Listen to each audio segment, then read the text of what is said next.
Hi everyone, Courtney here. Today I've got a finish to show you, and I'm also going to share with you my floss labeling and storage system. So I'm going to go ahead and jump right into the finish first. This is the baby shower present, the Anchor Love pattern that I showed you last time. I finished it in time, which is good. The shower's tomorrow. I actually finished it Wednesday night. Averaged 300 stitches a day on this, which is decent for me. Yeah, I'll insert a picture here of what it looked like when I finished it and before I cleaned it, ironed it, and framed it, just for your reference. So it came out pretty cute. And last night I went to Hobby Lobby and got some framing materials, and so now I have a fully finished object to show you. You ready? Okay.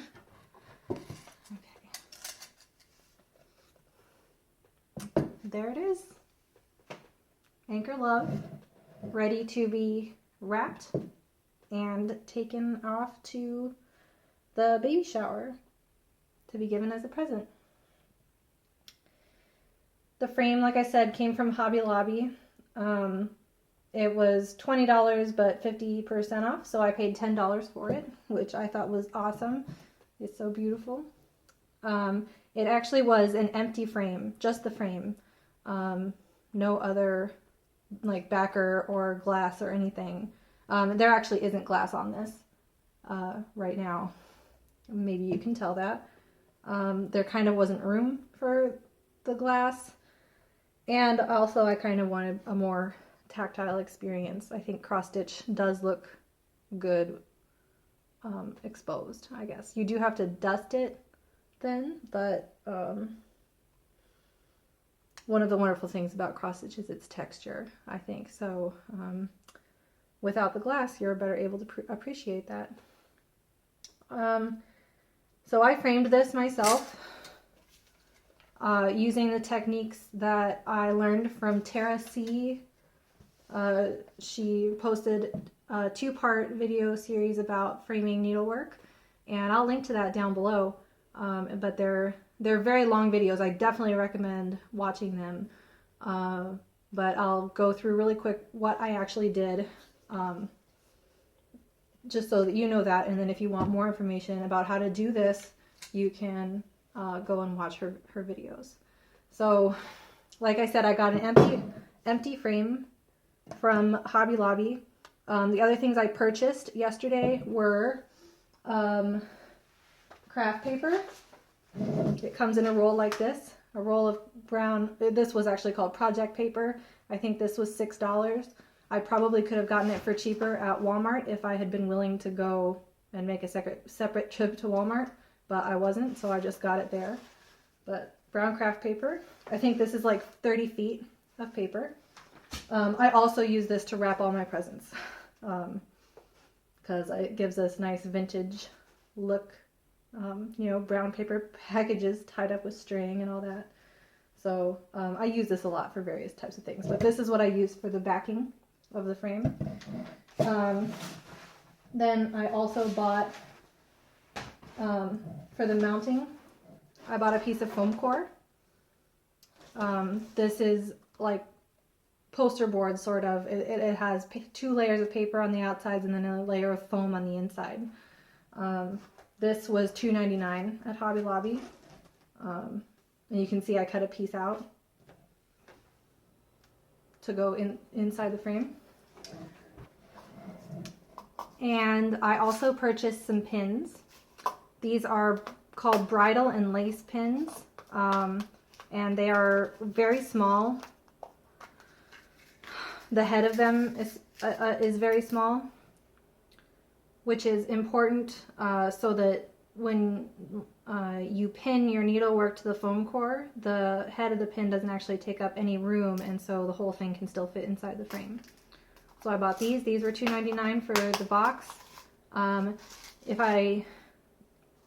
definitely will do this framing process again. I had a really positive experience with it, but I'm gonna try and buy more of these because I think this little box was not super economical because they're not reusable because I use them and they're still inside the frame. So I'd like to maybe go on Amazon and get a whole pound of these things, probably, for in the future framing projects.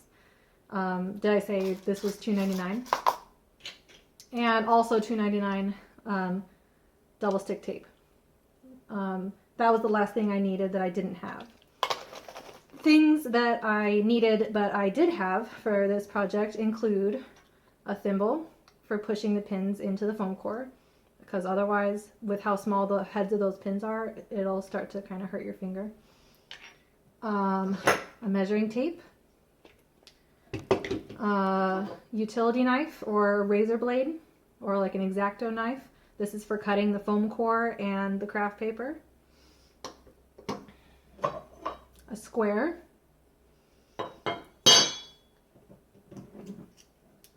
a staple gun, some scissors, and a screwdriver. So basically the quick rundown of the process was this.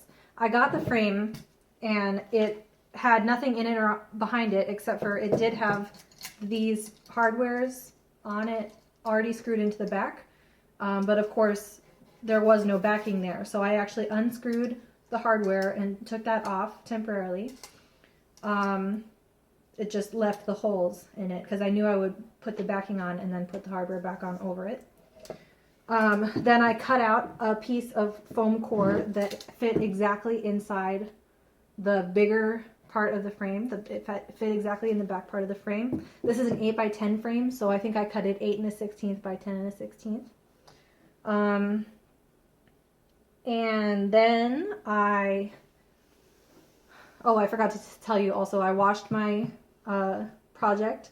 I just washed it in the sink. Well, I cleaned my sink first, filled my sink with lukewarm water, and I put Dawn dish soap in there, and I let it, I swished it around a little bit gently, and then I let it soak for about 15 minutes. Then I rinsed it until the water ran completely clear of soap, not color. This floss is all color fast. DMC generally is. You might still want to be careful if you have reds and blacks, but these kinds of colors I had no problem with at all. Then I laid it out in the sun for a few minutes. It only takes a few minutes here in Texas for things to dry. And then when it was almost dry, still just a little bit damp to the touch, I brought it inside, put it on an ironing board, and with a warm iron just went back and forth over it for like 10 minutes until it was completely dry. And that was how I pressed it and washed it. So it looked a lot better after I did that. The white was kind of grimy before I did that. So yeah, so I had my clean and pressed needlework. Then basically I measured the frame and I subtracted the measurement of my needlework and then divided the difference by 2 so that I knew how far out on the fabric to put the pins in order to get it straight and square. And then I pinned the needlework to the foam core. I just pushed the pins, I folded the fabric over the top of the foam core and then pushed the pins through the Ada into the side of the foam core and did that all around the piece.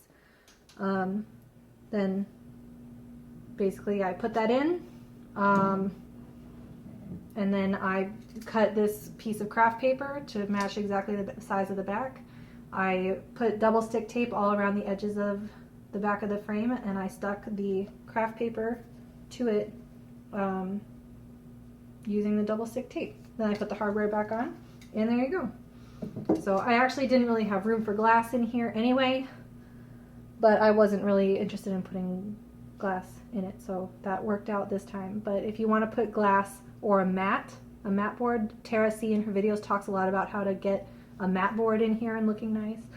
But if you want to put glass in a mat board, you have to make sure that the frame you buy is sort of deep enough to hold the glass, the mat, the needlework, the foam core, and then still let the backing lie smooth over the back. So Anyway, that's a brief rundown of what I did to get it looking like this. It was a really fun do-it-yourself project. Probably took me about an hour altogether once I had all of the materials. So if you want more information about that and an excellent tutorial with lots of professional perspective, follow the link below and watch Tara's videos about how to frame your needlework.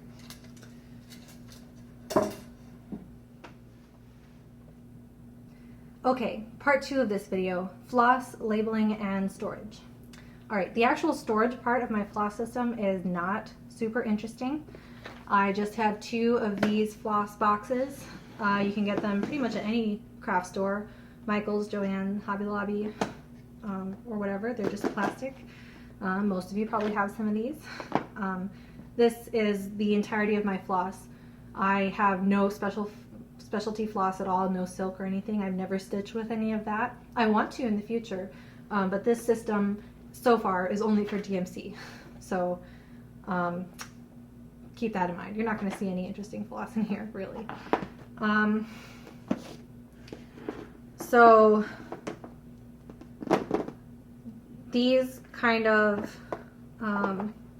are split into floss that I'm currently using and floss that is old, from old projects and stuff. I think I was thinking about it, I'm probably gonna toss a lot of this floss. A good deal of it isn't even DMC, because it came from a kit or something, and you know, it doesn't have very much left on it, and it's kind of old and ratty like this. So I might be able to get down to fitting in just one box after that, but anyway, that's the way it is right now. This one is all kind of a lot more ratty than this one is, because it's older, and I was using cardboard bobbins still at that point a little bit. This one doesn't even have a number on it, but that's on a cardboard bobbin. And lately I've been going entirely with plastic bobbins. So this floss box looks a lot nicer. So look how pretty the rainbow colors are. This column was my colors for Voyage. These are for Mermaid Lagoon, which is I'm gonna start pretty soon here.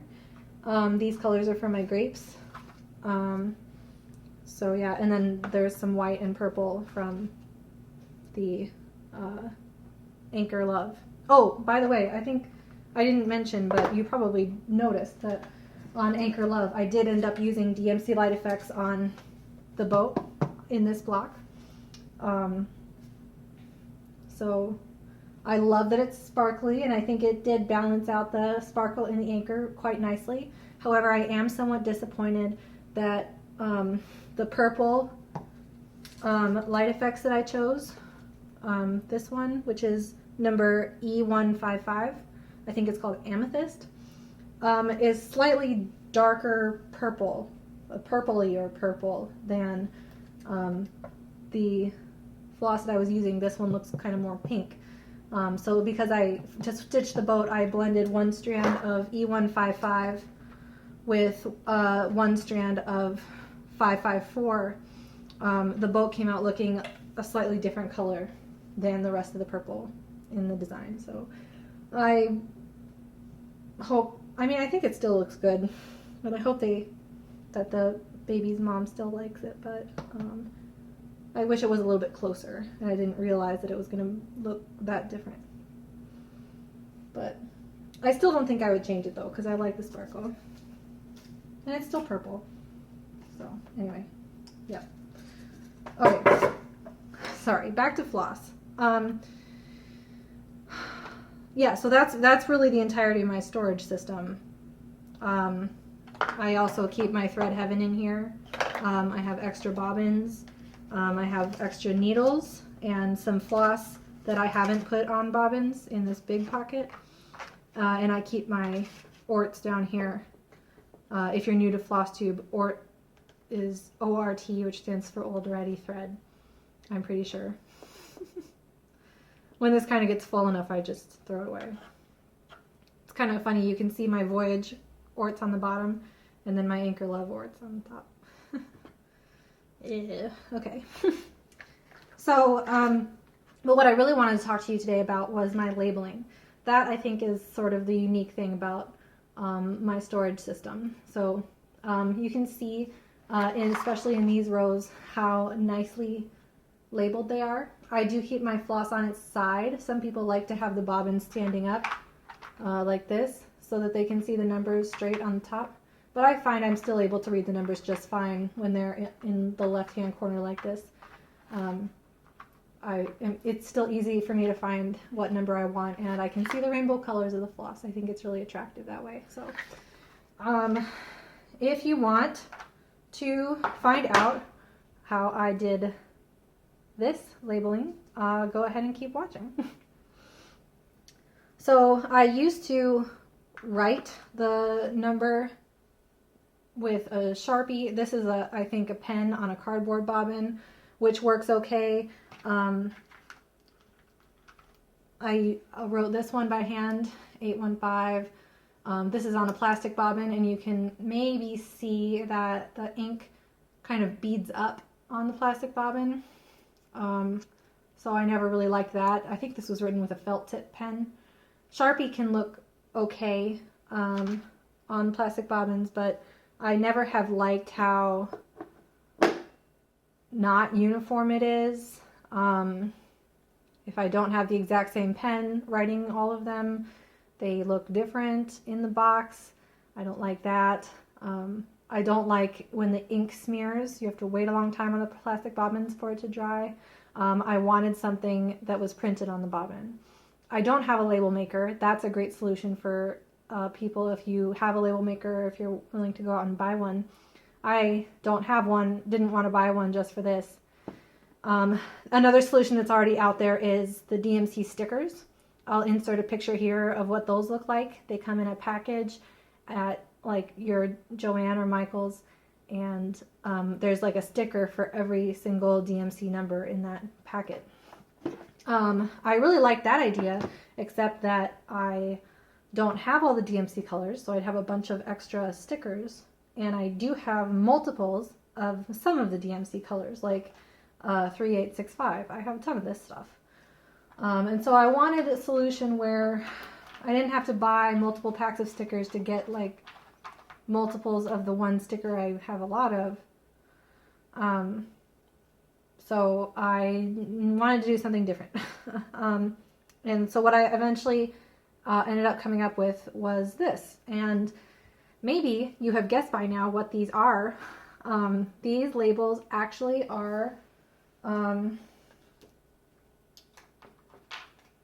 cut straight from the actual packaging of a skein of DMC floss. That was my brilliant idea. I thought to myself, hey, these skeins actually come with their own labels. I just need to get that number on the bobbin. And it is actually pretty amazing and wonderful to me that the number as printed on the skein, the packaging of the skein, is like the perfect size to go in this top right corner of the bobbin. So that's pretty wonderful. So I'm going to go ahead and show you how I do that using 3865. I have lots of this, and I got more because this is the color I'm going to use for my lace piece. I actually like to wind the floss on the bobbin before I label it, because I think the more you handle the bobbin, I don't know, I just feel like it's more likely to fall off if I'm twisting it around in my fingers. So I just, until the glue is totally dry, I try not to handle the bobbin. So I handle the bobbin and do the winding first. For the lowest layer, I try and keep it nice and tightly wound, the strands up next to each other.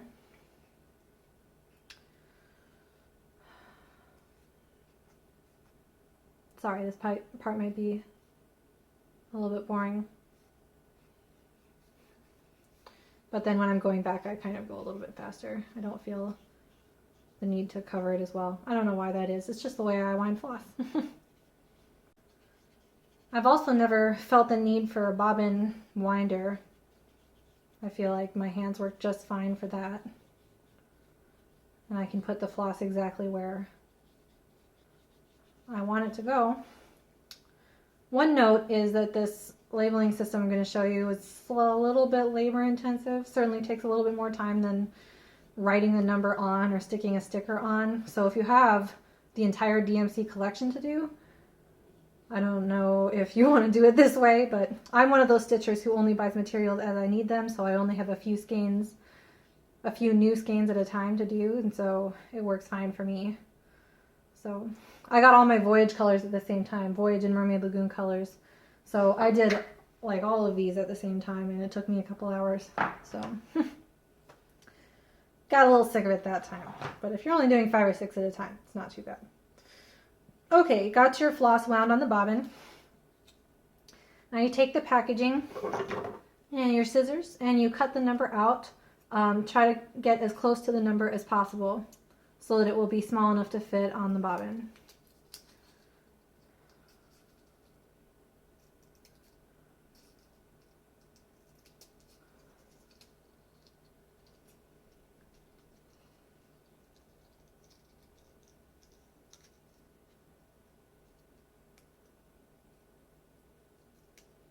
Okay. There it is on my thumb. Can you see? All right, the tricky part about this, and this gave me some trouble when I first had the idea, is that the packaging is round, of course. It goes around the skein, and so this number, the plastic of this number has kind of a natural bend to it. And I was using regular, I do use regular Elmer's glue to glue this on to the bobbin. And I had trouble with this at first because of the bend of this plastic. The Elmer's glue isn't sticky enough and doesn't dry fast enough to keep it held down against the bobbin. I would glue it there and then it would like pop up again. And it wouldn't lay flat down against the bobbin. So I was wasting a lot of time the first couple bobbins I did, like sitting there holding it down against the bobbin waiting for the Elmer's glue to dry between my fingers, which is not good because Elmer's glue takes like 30 minutes to be sort of dry and really more like hours before it's completely cured. So that wasn't super smart. I needed to figure out something else. And my first thought was I need to use super glue. And I actually went out to the garage to my husband's toolbox to see if he had any super glue, and he didn't. So that's good because then I figured out this alternative way. So the trick is to bend this label back on itself a little bit. You want to do this really gently, just kind of bend it backwards so that the number is concave, and roll it gently between your fingers so that you kind of get rid of that curve that it naturally has. You don't want to be firm enough that you crease it or that it actually starts to curve the other way. You just want it to lie flat. So kind of do that. Voila, flat label. So then what I do, I actually put a dot of Elmer's glue directly on the back of this label. I don't put it on the bobbin itself, and you only need a tiny, tiny amount. So like as soon as it starts to come out of the nose of the glue, like stop squeezing and let it kind of go back in. So you have it there with the glue on the back of it, and you just stick it where you want it on the bobbin, making sure that you know which way is going up. Like so. And the nice thing about Elmer's glue is that it actually does not dry quickly. That's both a blessing and a curse. But you can maneuver the label around until it's exactly in the spot that you want it and it's straight. Then I actually squeeze it on a little bit and I let some of the glue come out from behind, the sides of the label, and I kind of pat it there so that you kind of have a coating of Elmer's glue that goes over the top of the label, which ends up being fine because Elmer's glue dries completely clear. So you can't even tell that there's any on top. but it holds it more firmly. And there you go. A label for your floss. So that is how I label all my floss. I was really excited to show you guys that. Tell me what you think of it. Tell me if you do it this way too. I'd be really interested to know. So there they are again, my beautiful flosses.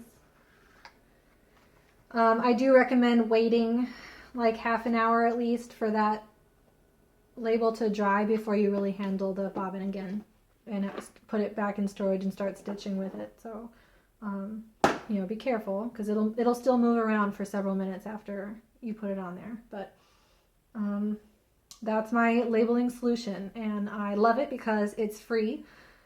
I mean, once you've bought the floss, and it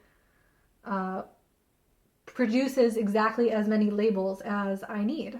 So, and you don't really have to do it for every single skein that you buy, because if you ever buy a replacement skein for a color you already have, and you've run out of that color before, then you already have an empty bobbin that has the label on it. So you can, at that point, you can just put the floss back on the bobbin with the label. Or like in the case of my 3865, you can have multiple bobbins of the same color, whatever works for you. So tell me what you think about that system. Tell me what you think about Anchor Love. And I can't wait to talk to you guys in the comments. So I'm about to leave now to go to the airport to fly to where the baby shower is. So I got to wrap this up to take with me, and I hope you guys have a great stitchy day. Until next time, happy stitching.